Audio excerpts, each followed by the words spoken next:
This is my reading reflection for Module 4.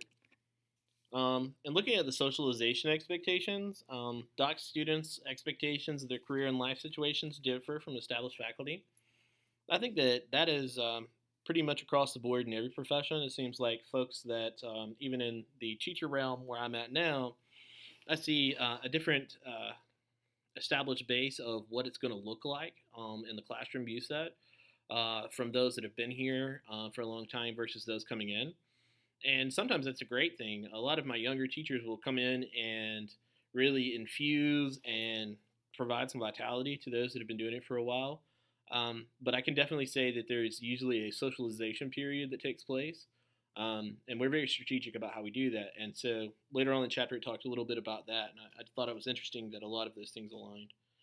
The socialization includes adopting to the norms, standards, and expectations of the group one is joining. 100% that's true.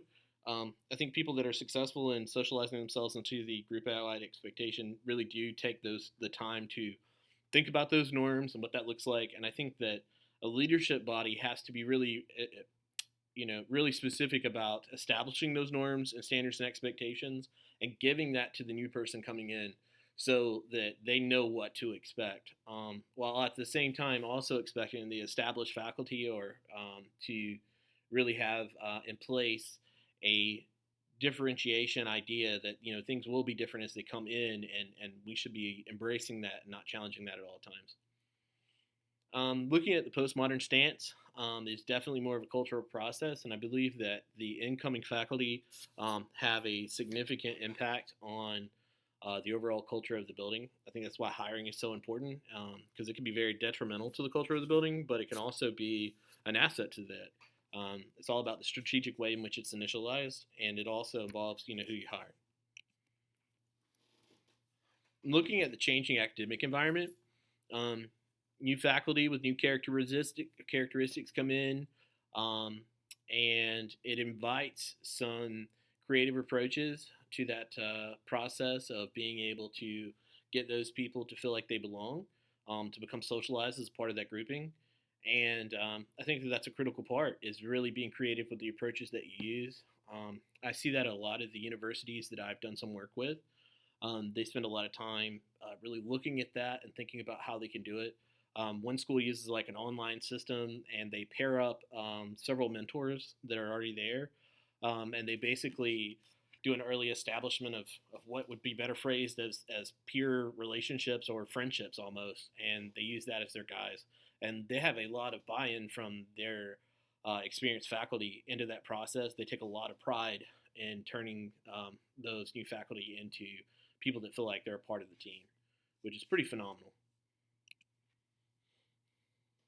The changes in the nature of the work that's being done is like a continuous evolution, and as technology has had its impacts going forward, I think that again, not only just the space like we read about before in last week's module, not only is the space changing, but literally how the spaces are utilized is changing.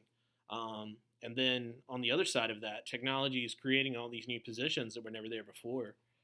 And that's good because established faculty can utilize those new positions to help them with their own research studies and their own educational desires. I think it's all about how it's approached. If it's approached as a positive and as something that can really be helpful to everyone on campus, I think that that's a good way to involve that socialization process. But I think it's critical that everyone understand what is going on and what the expectations are, and also to expect that change. I've never worked with any professor or faculty member, or even teacher for that matter, that was not happy about good changes. They just worry about change because change is something that can be difficult at times. And a lot of it is in that approach process. The characteristics of students is changing based off of the diversity of what's coming in, which is a fantastic thing. Um, you know, 30, 40 years ago, it was primarily white males, and now it's changing into a little bit of everybody, which is a wonderful thing for not only the university but also our society as a whole. Um, but the changing characteristics of students do really impact the social environment.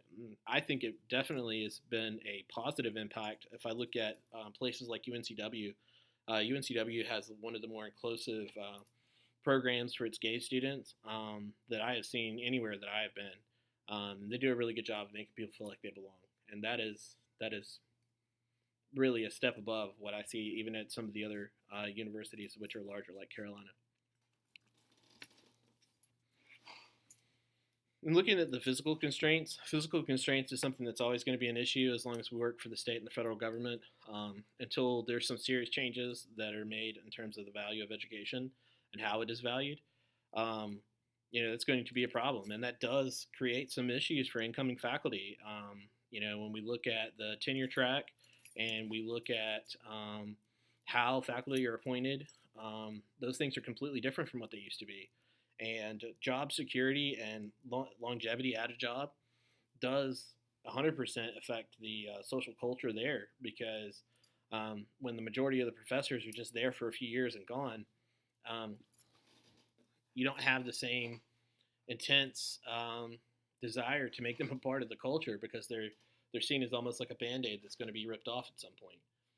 And that's really a tough thing, and I kind of hope we go away from that. And while we've read a lot about how um, the non-tenure track is good in some ways in terms of professors even liking it at some portions, it does concern me a bit in terms of the culture overall.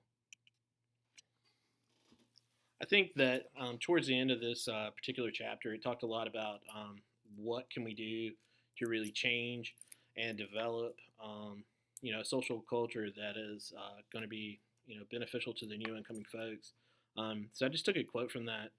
Specifically, we propose that socialization to the professorate should be designed to help future faculty members develop competencies in four areas: conceptual understandings, knowledge and skills and key areas of faculty work, interpersonal skills, and professional attitudes and habits. And I think that this is most obviously seen from classes just like this one. I had no idea that professors had to deal with all of this.